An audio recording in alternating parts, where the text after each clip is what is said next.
everyone, Patrick, welcome you back for more Let's Play Pokemon Colosseum. In the last episode, we went through area number 8. This episode, we're gonna go through area number 9, Sine Cosine Tangent.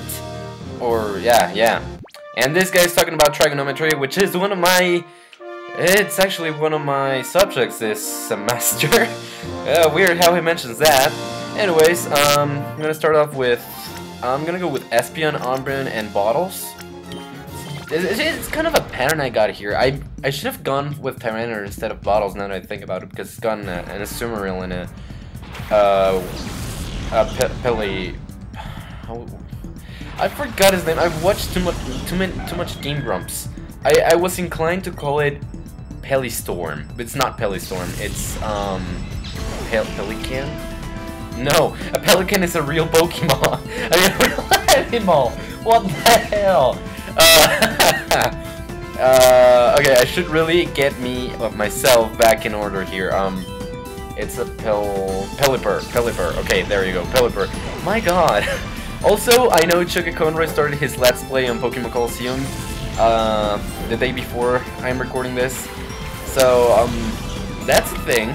He is actually he's making a better job than me to be informative about everything in general, so just that. Usually he is super informative in his Let's Plays. I started out being real informative because I started doing videos because of him, but at the same time, I kind of... Oh, Focus Band. Azumarill is hanging on then. But at the same time, I'm kind of a mess. When I try to be informative, I just kind of fall short sometimes. Anyways, Psybeam will take care of you, little Azumarill. And should be talking more about the game, though. So... Yes, and Sunflora, actually... No Pokemon that I was expecting to see here was actually chosen. I was expecting to see Chimecho, Quillfish, and maybe Pelipper, but nope. Well, Azumarill kind of got here, but I was expecting Pelipper more than Azumarill. That's why I said I kind of have to come with Tyranitar anyways. So, Sunflora, you have been down to 0 of health. Oh my God, I'm excited to start recording Mario Party 1, which might actually happen this week, because the only other one, Seeded Nuzleaf Shift Train. Okay, dude, you're weird. Because the only other game that I should be recording is Skyward Sword, and I'm not in a hurry for that, so I'll keep talking up to level, battle number 90, so I'll see you guys then.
So guys, I'm Ready, and you already know that. I already made my intro at the beginning of this video. I don't even know what I'm talking about, but okay, I know it sounds a little bit random. Sorry to interrupt your special music. Just I want to say the thing that you're watching right now. This only single battle with battle number 90. This speed up section is the result of an hour and 20 minutes of annoying metal type Registeel having leftovers as a health item, and me being completely stupid and completely naive as to the typing of Pokemon, as I was completely dumb and I didn't actually use my moves the way I was supposed to. This turned out to be another Hirachi battle. Just I kept attacking and attacking and attacking Registeel, and attacking and attacking and attacking as I did. I had to wait until its PP was over, until it was all out, until it started to use struggle, until it started to freaking hurt itself. And the only way I could do that was using Metagross, as Metagross is a steel type and it's not affected by poisoning.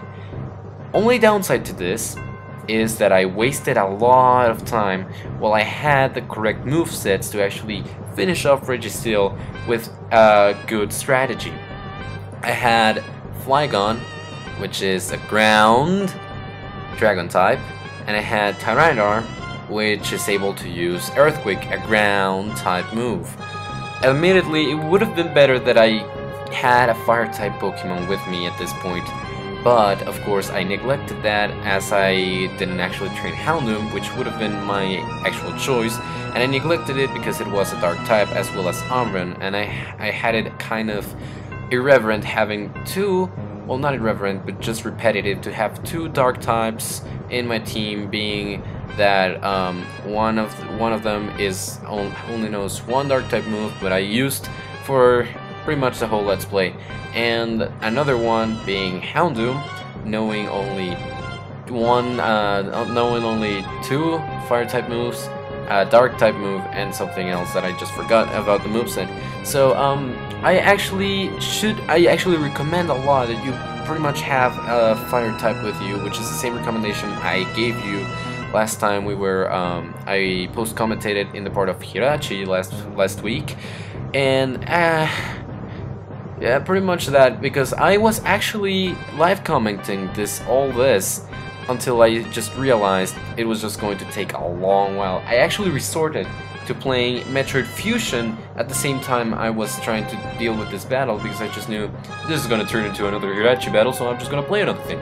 And I actually did, and when that happens, you know it's going to be really, really bad. So, yeah, I also wanted to talk a little bit about the Regis, because they are legendary Pokemon from the Hoenn region. And, well, I just want to talk a little bit about them. I actually talked about them when I was live commenting, but of course that is lost now because, I actually erased that second recording part. The part at the beginning of the episode is still live recording. This is the only post-commentary I'm doing in this video. So, yeah, what I said was that Regice, Regirock, and Registeel are three legendary Pokemon from the Hoenn region that you can find in kind of normal areas, which I find kind of curious. That you can find in normal areas of the game. They're not wild Pokemon per se, because you find the sprite, you talk to the sprite, and then you enter the battle. And you only have one chance of catching each of these. But what I meant by normal areas in the game, if you don't mind spoilers of course, is that you actually find them inside caves that are located in usual places, in normal places. But what's peculiar about these Pokemon is that you unlock those caves by actually completing a puzzle that involves reading in Braille. And for a video game, which means that you would be watching a screen, it's really weird because of course Braille is the, you would say, written language that blind people read and stuff. So, yeah, I actually find that really curious, I actually find that really interesting. I was never actually able to just get these Pokemon out of by myself until I looked up in a guide. I actually had a guide in a magazine. So I just think that is really interesting, and if you can get all of the Regis into one game, one of the DS games, I don't remember exactly which one, I think it was Platinum, you get the opportunity to catch a legendary Pokemon called Regigigas, which is pretty much the greatest of them all. And yeah, that's everything I wanted to talk about the Regis, and the recommendation I had to give you about a fire type Pokemon, because of course just having ground type moves is not gonna be really effective, and even more so because Registeel's moveset is Iron Defense, Amnesia, Toxic, and I forgot the other one. Yeah, I forgot. So with those 4 moves, out of all of those 4 moves, oh yeah, the last one is Sandstorm. So out of all of those 4 moves, Toxic and Sandstorm are the only ones that can potentially damage your Pokemon. Sandstorm with damage that is dealt at the end of each turn to Pokemon that are not Rock, Ground, nor Steel types. And of course the other one being Toxic, that can badly poison your Pokemon and of course kill it after a few turns. So out of those, Metagross, which is the Pokemon I'm using right now, curiously, is the only one, well, it's one of the 2 Pokemon that I have that was completely immune to all of those, which is the strategy that I had over here. And with the moveset that Registeel has, it is really complicated to take it down, because apart from not doing damage to you, making the battle just longer, it also makes it so that you are actually, well, it actually annoyed me a lot because of the leftovers it has as a held item, because it raises its defense, then it raises its special defense up to a point where they cannot be raised anymore. And then it just starts spamming Toxic, and then just starts spamming Sandstorm, even though it won't be able to use them, so the battle just drags on forever. And this part really made me angry. I actually was looking forward to recording both of the areas that were that I was lacking, that I was missing in just one recording session. And I actually named my project, my recording session, I actually named it Pokemon Colosseum's Ending. But due to this single battle, I could not do it. This actually, yeah, as I said at the beginning of the post-commentary section, it took me 1 hour and 20 minutes to actually complete this battle. I resorted to play in my 3DS, I resorted to play Metro Fusion, I resorted to just turning on the TV and just playing through my computer screen, and I even resorted, and I'm actually kind of embarrassed to actually admit this, but I resorted to watching videos, just any random video, then I resorted to Super Genius, then JonTron, Game Grumps. I mean, I was just completely annoyed at this battle, and even then, later on, I started to just give in, because I was like, no, I don't like this setup, I'd like Registeel to not be here. I would like it if Registeel would not be here. I would just go through the battle until Registeel appeared, and if not, I would just give in until it occurred to me that my winner strategy would be Flygon and Tyranitar against Registeel, because Flygon, as you remember, has in its moveset, well, my Flygon Bottles has in its moveset the move Sand-Tomb. And Sand-Tomb traps in a vortex, just as Fire Spin, I think that was the name. If that wasn't, I'm gonna put something up here, or maybe in the description or in a comment in the video. But it traps in a vortex, and or even like the move Whirlpool. And when it does that, it just simply makes it a little bit easier to deal damage, because that pretty much countered what the leftovers recovered at the end of each turn. And it was also a super effective move, being that Sand-Tomb is a ground type move. I went with that strategy for a little moment, and it turned out well. It went for a little bit more than half damage. Then Flygon faded out of intoxication, out of poisoning, and I went with Tyranitar and the move Earthquake. You need luck if you're going to go with a setup and a moveset setup just the way I did, because I was relying solely on ground type moves and with a high defense and special defense.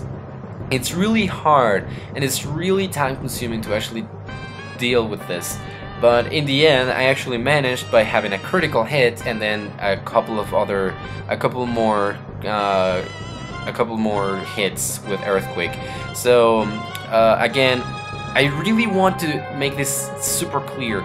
Make sure you have a fire type Pokemon when you're climbing through Mount Battle. I don't know what I was thinking when I said, "Oh, 2 metal Pokemon are gonna make my day so much easier," because I didn't bring in any water Pokemon, I didn't bring in any grass type Pokemon, nor a fire type Pokemon, which would be the basic, the most basic thing to bring into this place when you come into any Pokemon challenge on any Pokemon game at all. It's just the basic stuff.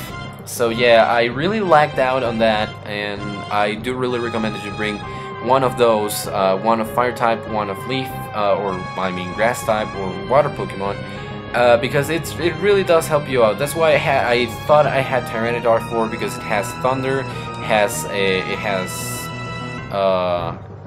the Earthquake, it has Crunch, which was the Dark type, because I wanted stab moves too, and it has Rock Throw or Rock Slide. So I thought I was good with Tyranitar. Now I'm looking at that and I'm completely out of. It's completely out of the question to just have 2 Pokemon of the same move, of the same type, such as Metagross and Espeon, or Metagross and Skarmory, or even Tyranitar and Umbreon. So I would really recommend that you actually go for the basic triangle of Pokemon typing, which would be fire, water, and grass, and then just slap in another Pokemon, because well, I always keep my starter Pokemon, so it's out of the question for me to actually get rid of Espeon or Umbreon at any point. But yeah, that's pretty much what I wanted to talk about, and just wanted to tell you, please look forward to next episode, because next episode will have more legendary Pokemon, and that's not gonna be funny. Not at all. So it's gonna have Latias, Raikou, I mean, it's gonna I think it's gonna have Entei too. Yeah, Suicune, it's gonna have Latios, and it's gonna have Kyogre. So yeah. But anyways, guys, thank you so very much for watching. I'm sorry I didn't actually live commentate this last part. I'm sorry it was not a 2-area video as I wanted it to be at the very beginning. But that's gonna be everything for this episode. So if you liked the video, don't forget to subscribe to my channel, comment, and rate. And I will see you guys next time for more Let's Play Pokemon Colosseum. See you guys then!